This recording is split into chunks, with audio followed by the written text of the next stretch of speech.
বিকেলে মাকে কল দিয়ে কথা বলবার সময় তখন তারা আসতে পারবে না বলে জানিয়ে দিল নীলা।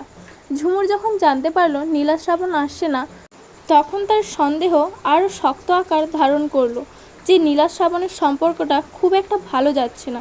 কিন্তু কেন তা সে ঠিক বুঝে উঠতে পারছিল না। তবে সে তার মাকে তখনও কিছু বলল না এ বিষয়ে। মাকে বোঝালো নতুন সংসার নিজেদের মতো গোছাচ্ছে, হয়তো আসতে পারছে না তাই। নীলা বুঝে গেল শ্রাবণ তাকে কোনোভাবেই সহ্য করছে না। এরপরেও শ্রাবণকে জয় করবার জন্য সে পাগল হয়ে উঠল। প্রায় রাতে শ্রাবণ অফিস থেকে ফেরার আগে নতুন শাড়ি, চুড়ি, লিপস্টিক লাগিয়ে নিত যেন শ্রাবণ তার দিকে একটু ফিরে তাকায়। কিন্তু শ্রাবণ তার দিকে ফিরেও তাকালো না। আর এতে ঘৃণা আর অবহেলায় নিজের প্রতি নিজের বিরক্ত ধরে আসলো নীলার। নিজেই নিজের কাছে অপমানিত হলো বারবার। মানুষ তখনই চূড়ান্তভাবে পরাজিত হয় যখন সে নিজের কাছে নিজের পরাজয় স্বীকার করে নেয়। কিছুদিন পর এক রাতে নীলা শ্রাবণকে জিজ্ঞাসা করে তার সাথে তাদের বাসায় যাবে কিনা। শ্রাবণ আগের মতো সেবারও না বলে দেয় এবং জানিয়ে দেয় নীলা যাওয়ার হলে সে যেন একাই যায়, তাতে তার কোনো আপত্তি নেই। নীলা কিছুটা ক্ষোভের স্বরে একটা হুমকি যুক্ত করে শ্রাবণের উদ্দেশ্যে বলল সে মাকে শ্রাবণের সব কথা জানিয়ে দিবে।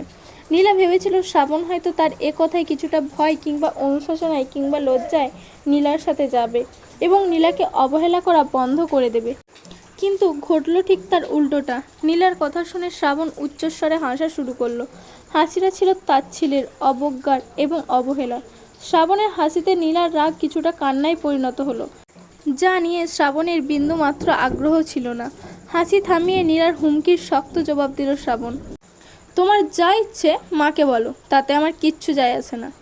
ওকে, আমি সব বলে দিব। বলো বলো, আমি তো আর নিষেধ করিনি তোমাকে। কালই আমি বাসায় চলে যাব। ওকে, যাও, গিয়ে আমাকে মুক্ত করো।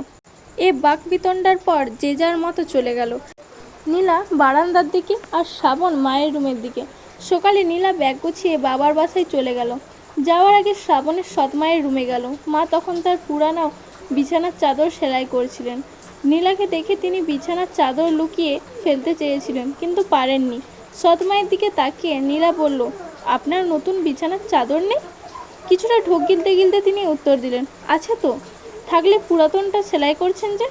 পুরাতন বলতেই তো এক মায়া দীর্ঘশ্বাসের সাথে কথাটি বললেন তিনি। আমার কথা বাদ দাও, তোমার কথা বলো। নীলা কিছুটা মন খারাপ করে বলল, মা, আমি বাবার বাসায় যাচ্ছি। শ্রাবণ যাচ্ছে? নীলাকে জিজ্ঞাসা করলো শ্রাবণের সৎমা। চোখের কোণে জল লুকিয়ে নীলা বলল, না মা, ওর অনেক কাজ। নীলার হাতটা শক্ত করে ধরে তিনি বললেন, দেখো মা, তোমাদের কিছু কথা শুনেছি। যা বুঝলাম তাতে মনে হলো তোমাদের সময়টা ভালো যাচ্ছে না। শ্রাবণ তোমাকে অবহেলা করছে। ততক্ষণ চোখের কোণে জল আটকে রাখলেও মায়ের কথা শুনে নীলা আর চোখের জল আটকাতে পারল না। চোখের জল মুছে মাকে বলল, শ্রাবণ কেন এমন করছে আমি ঠিক বুঝে উঠতে পারছি না। আচ্ছা মা, এখন আসছি। আপনি সাবধানে থাকবেন, খালাকে বলবেন শ্রাবণের খেয়াল রাখতে। আমি চলে আসবো কয়দিন পর, আমাদের জন্য দোয়া করবেন। কথাগুলো বলতে বলতে চোখের জল নিয়ে বেরিয়ে গেল বাসা থেকে। হাতে ব্যাগ রেখে এদিক সেদিক তাকিয়ে দূর থেকে একটা রিক্সা ডাক দিয়ে রিক্সায় উঠে গেল সে। নীলার মাথায় ঘুরপাক খেতে থাকলো হাজারো চিন্তা। মা, বাবা, ঝুমুর শ্রাবণের কথা জিজ্ঞাসা করলে ঠিক কী জবাব দিতে হবে, কি অজুহাত দিবে? শ্রাবণের অবহেলা, শ্রাবণের যত কর্মকাণ্ড লুকানোর জন্য কি বলবে, সব ঠিক করতে লাগলো নীলা। তারপর শ্রাবণের সাথে জড়িয়ে থাকা স্মৃতিগুলো একে একে সব মনে করতে লাগলো সে। কত সুন্দর ছিল তাদের দিনগুলো। তখন শ্রাবণ কতই না আগলে রাখতো তাকে, কতই না ভালোবাসতো। সারা পথ জুড়ে এসব কথাগুলো ভাবতে থাকলো নীলা। ভাবনাতে ইতি ঘটল ফোনের শব্দে। তার মা কল দিয়েছিল কত দূর আসছে তা জানার জন্য। নীলা ফোন রিসিভ করলে অপর পাশ থেকে তার মা বলল, কিরে, কত দূর আসলি? পাশ থেকে ঝুমুরের গলার আওয়াজ স্পষ্ট শোনা যাচ্ছে। সে মাকে বলছিল শ্রাবণ আসতেছিল কিনা তা জিজ্ঞাসা করতে। যদিও নীলা বাসা থেকে বের হওয়ার আগেই বলেছিল শ্রাবণ কাজের জন্য আসতে পারবে না, ঝুমুর তাও জানতে চাইল। তাই নীলাকে উনি জিজ্ঞাসা করলেন, জামাই আসতেছে তোর সাথে? নীলা কিছুটা নিচুর স্বরে বলল, ওর কাজ আছে, আগেই তো বলেছি আসতে পারবে না। এবার একটু তাড়াহুড়ো করে বলল, এই তো আমি প্রায় চলে এসেছি, আর অল্প কিছুক্ষণ লাগবে। এই বলে ফোন রেখে দিল সে। নীলা দোকান থেকে অনেক রকমের ফলসহ বিভিন্ন কিছু নিল বাসার জন্য। শ্রাবণ রাতে পর্যাপ্ত টাকা রেখে যায় নীলার জন্য। শ্রাবণ নীলাকে যতই অবহেলা করুক না কেন, টাকা পয়সা নিয়ে কখনো কোনো কষ্ট দিত না, বরং বাড়তি টাকা দিয়ে রাখতো নীলাকে। মাঝে মাঝে টেবিলে রেখে যেত, মাঝে মাঝে ড্রয়ারে, আর নয়তো নীলার অ্যাকাউন্টে পাঠিয়ে দিত। তাই টাকা নিয়ে কখনো ঝামেলা করতে হয়নি নীলাকে। সৎ মায়ের জন্য টাকা দিত নীলার কাছে, কাজের খালার এবং ঘরের বাজার করার টাকাও। মাঝে মাঝে শ্রাবণ নিজেও বাজার করতে ইচ্ছে হলো। বিয়ের পর নীলাকে নিয়ে কখনো কিছু কিনতে নিয়ে যায়নি শ্রাবণ, এমনকি শপিংয়েও না। নীলা প্রথম প্রথম শ্রাবণকে বলতো, একসাথে বের হতে চাইতো, কিন্তু শ্রাবণ কোনো মতেই রাজি হতো না, বরং খুব বাজে ব্যবহার করতো নীলার সাথে। নীলা যখন থেকে বুঝতে পারলো শ্রাবণ তাকে নিয়ে কখনো কোথাও বের হবে না, সেদিন থেকে শ্রাবণকে আর কখনো এসব বিষয় নিয়ে জ্বালাতন করতো না। কেননা সে জানতো শ্রাবণ এক কথার মানুষ। নীলাকে নিয়ে কখনো আত্মীয়ের বাড়িতেও যেত না শ্রাবণ, এমনকি তার মামা মামিরা অনেকবার বলার পরেও কোনো বাসায় যায়নি সে, বরং তাদেরকে বলে দিয়েছিলেন নীলাকে দেখার খুব ইচ্ছে হলে তারা যেন তার বাড়িতে আসে, কিংবা নীলাকে কদিনের জন্য নিয়ে যায়।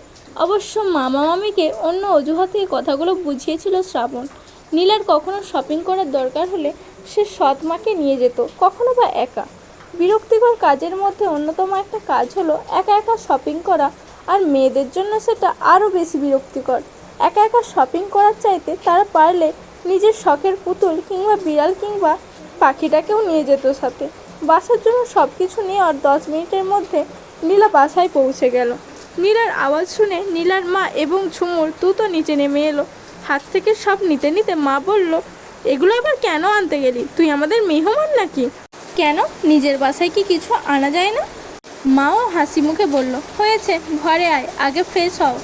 মায়ের কথার জন্য ঝুমুর এতক্ষণ কথা বলার সুযোগ পাচ্ছিল না, তাই মায়ের কথা বলা শেষ হতেই সে বলে উঠল, আপু কেমন আছিস? কতদিন পর আসলি, তোর সাথে অনেক কথা আছে, বলে নীলাকে জড়িয়ে ধরল। এক হাত দিয়ে ঝুমুরকে জড়িয়ে ধরে নীলা বলল, আচ্ছা বলিস, আগে ঘরে তো চল।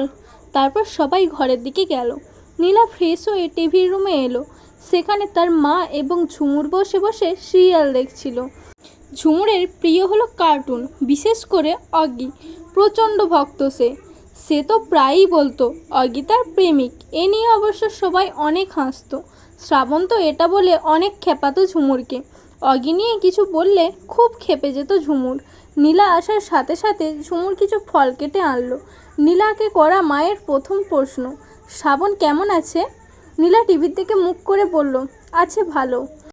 নীলা উত্তর দেওয়ার সময় ঝুমুর খুব সূক্ষ্ম দৃষ্টিতে নীলার দিকে তাকিয়ে দেখল। শ্রাবণের কথা বলার সময় তার মুখভঙ্গি কেমন হয়, সে যা ভেবেছিল তাই হলো। নীলার মুখটা কিছুটা মেঘলা হয়ে এসেছিল এবং সে খুব দ্রুত উত্তর দিয়ে দিল। এরপর মা আবার জিজ্ঞাসা করলো, তাদের সংসার কেমন যাচ্ছে? সৎ মা, কাজের খালা সব কিছু নিয়ে প্রশ্ন করলো।